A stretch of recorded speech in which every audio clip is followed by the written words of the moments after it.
Olá, amigos.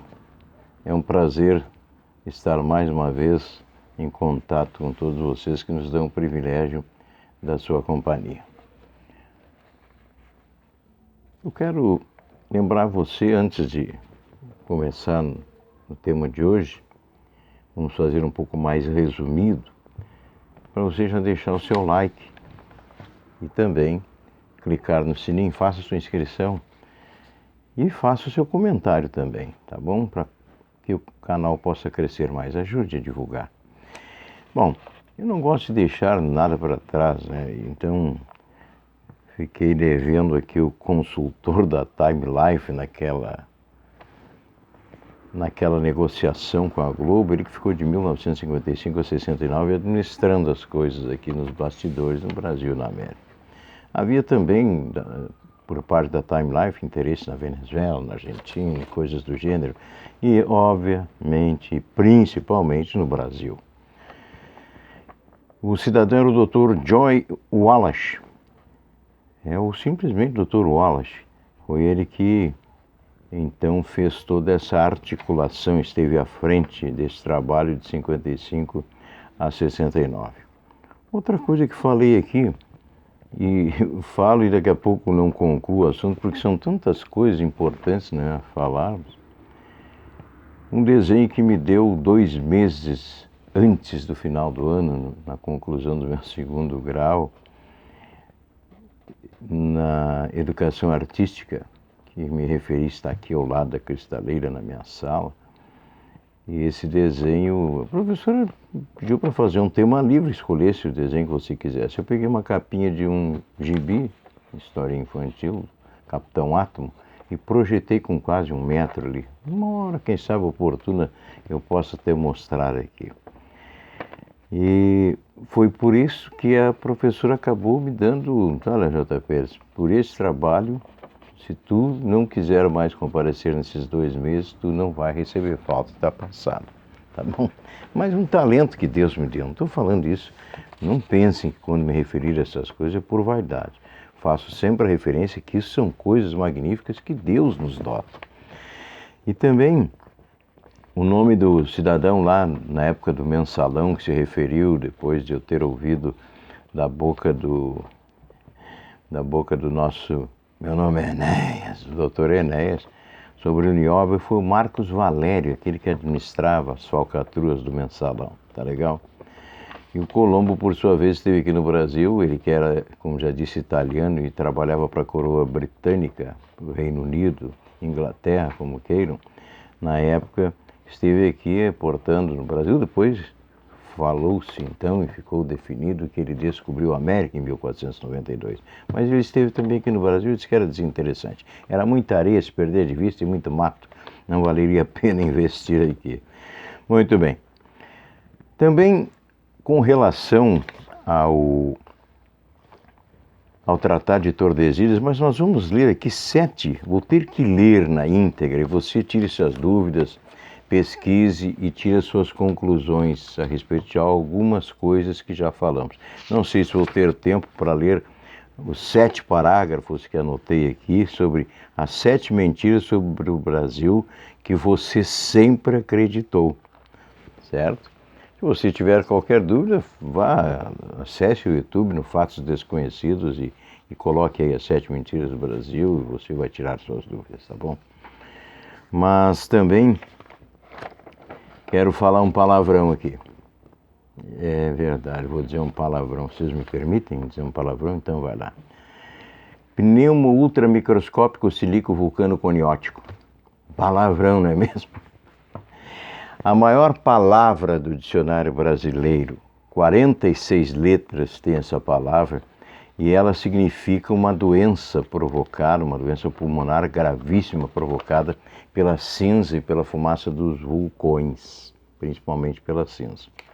E leva certamente as pessoas à morte se não tratadas. Então, não esqueçam da palavrinha, né? Pneumo ultramicroscópico silico vulcano coniótico. Mas vamos então com as 7 mentiras sobre o Brasil que você sempre acreditou. A primeira delas é que Pedro Álvares Cabral descobriu o Brasil, já havia falado isso aqui. Ele que saiu com 13 navios lá do Portugal com destino às Índias, com o objetivo de manter relações comerciais e conseguir especiarias nessas regiões do planeta. No entanto, ele chegou a uma ilha que se chamou Vera Cruz e logo descobrindo que o território era bem maior do que imaginava. Ora, vejam só, mas a descoberta da América, obviamente, ela foi feita por Cristóvão Colombo em 1492, que buscava novas rotas para a Ásia. E partir então em uma missão secreta, e praticamente impossível de acreditar que ninguém mais soubesse do acontecido. E também comungar da ideia de que os portugueses desconheciam tal fato. O Tratado de Tordesilhas foi assinado em 1492, em 7 de junho de 1494. E depois ele foi então ratificado pelos reis católicos Fernando e Isabel de Castela em 2 de julho de 1494, após um mês de negociações e conversações entre as duas coroas, portuguesa e espanhola, tá certo? Bom, mas vamos seguir aqui. No entanto, a primeira expedição oficial ao território brasileiro foi comandada por Cabral ao aportarem no Maranhão e no Pará seus comandados se deslocaram até a ilha de Marajó. Lembram que eu falei sobre isso, não é? Portanto, foi algo do tipo cravar a bandeira portuguesa em terras brasileiras e bater então em retirada. E por mais curioso que tudo possa parecer, essa viagem foi mantida em segredo até que Cabral, aqui aportasse, declarasse essa descoberta. Mas não para por aí, porque em janeiro de 1500, como já disse aqui, deixei bem claro, chegava por aqui Vicente Pinzón, espanhol, certo? Vicente Pinzón, não esqueçam do nome, tá?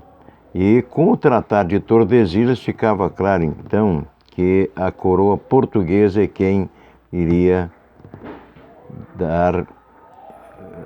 assumir como uma colônia sua, o nosso querido Brasil, por muitos anos. Aportou em nosso território no dia 1º de janeiro de 1500 e o Cabral chegou aqui para endossar as coisas e tomar posse no dia 21 de abril de 1500. Essa é uma história que não é contada nos livros de história nas escolas do nosso país. Outro assunto se refere ao Zumbi dos Palmares. Zumbi dos Palmares foi herói. Muitos estudiosos ainda hoje discutem se ele foi mesmo símbolo da resistência anti-escravagista aqui no Brasil, afirmando que todas as suas ações foram em benefício próprio e não dos seus conterrâneos. A pintura retratando a luta, ela foi pintada num confronto pela libertação dos escravos fugitivos, não é mesmo? E contra a tirania dos portugueses. E ela teria conotações mais profundas. Zumbi teria sido sucessor de Ganga Zumba, o primeiro líder de Palmares, e responsável por tentar, ao máximo, recriar a estrutura social que existia então no Reino do Congo, de onde ele veio. Tido como rei pelos escravos fugidos, que também trabalhavam para ele, Ganga comandou o quilombo por décadas de lutas contra os portugueses e se vê obrigado a aceitar um acordo de paz. Alguns membros de Palmares, entre eles Zumbi, não aceitaram o trato e resolveram continuar lutando. E é exatamente nesse momento que a história se separa da lenda. Ela se separa da lenda por aqui. E sabem por quê? Segundo que nos foi ensinado, essa luta se originou que se originou a Guerra dos Palmares, ela foi motivada por um desejo de libertação total dos negros em condição escrava. Mas o que realmente houve ali foi uma tentativa de possuir esses negros em uma espécie de conservadorismo africano. Alguns escravos eram sequestrados de outras fazendas, principalmente aquele que não queriam fugir por conta própria, e eram mortos se fugissem de Palmares. Imagine, esse era o Zumbi daí já na época comandando. Zumbi era considerado um líder autoritário e foi até mesmo acusado de matar Ganga Zumba por sua traição. Imagine, isso não sou eu que digo. Pesquise e você tira suas conclusões. Se Zumbi foi mesmo o herói ou foi o Ganga Zumba. Terceiro, Princesa Isabel lutou pela libertação dos escravos, mas é uma conversinha também das mais ordinárias. Não vou ter tempo, pelo jeito, para encerrar todo o tema hoje, mas a gente segue daqui para frente. Não dá para negar que foi a Princesa Isabel que assinou a Lei Áurea, isso todo mundo sabe que foi ela que assinou. Agora, uma grande diferença em dizer que ela lutou pela liberdade dos escravos é uma verdadeira bizarrice isso, segundo os historiadores. Ela, pelo menos, não era simplesmente uma personagem da corte real, não é? E nada mais do que isso. E, segundo alguns historiadores, ela sequer se envolveu se envolvia em questões políticas e também desenvolvia algum tipo de ativismo social. Jamais se dedicou a isso, jamais trabalhou a isso.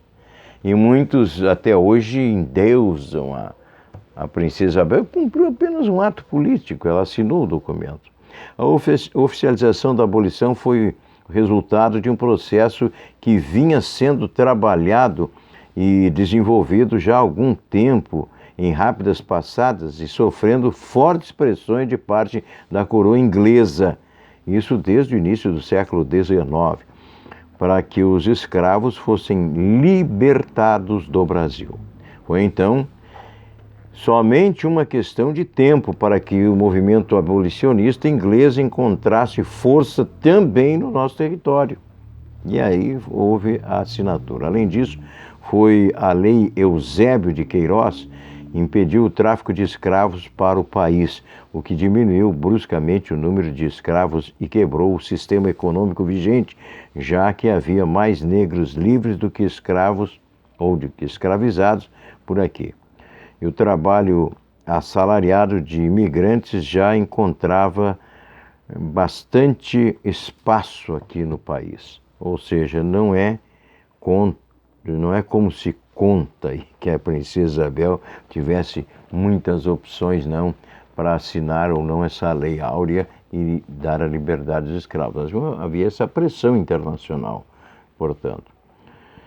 Vamos ver se consigo mais um itemzinho aqui. Independência como no quadro de Pedro Américo. Veja, eu me referi a isso há poucos dias atrás. A independência do Brasil. Pasme, o próprio Pedro Américo confessou ter mudado algumas coisinhas no quadro por ele pintado. E essas algumas não foram poucas. Começa que ninguém estava trajado com as roupas de gala como mostra a pintura. Dom Pedro estava vestido de tropeiro e estava montado em uma mula, já falei isso aqui, e não num cavalo lindo como aquele branco que lá está na pintura. Para completar, o famoso grito independência ou morte não foi dado à margem de Riacho Ipiranga coisa nenhuma, o que desmente o nosso próprio hino nacional brasileiro. Já imaginaram? Ele foi dado em uma colina. Pasmem. Uma colina, e se isso existiu de fato, bom, aí eu não sei, pesquise e tire suas conclusões. Por outro lado, há quem afirme categoricamente que ele não fez qualquer pronunciamento. Portanto, tudo nos leva a crer que realmente nada aconteceu. E você? O que você pensa sobre isso?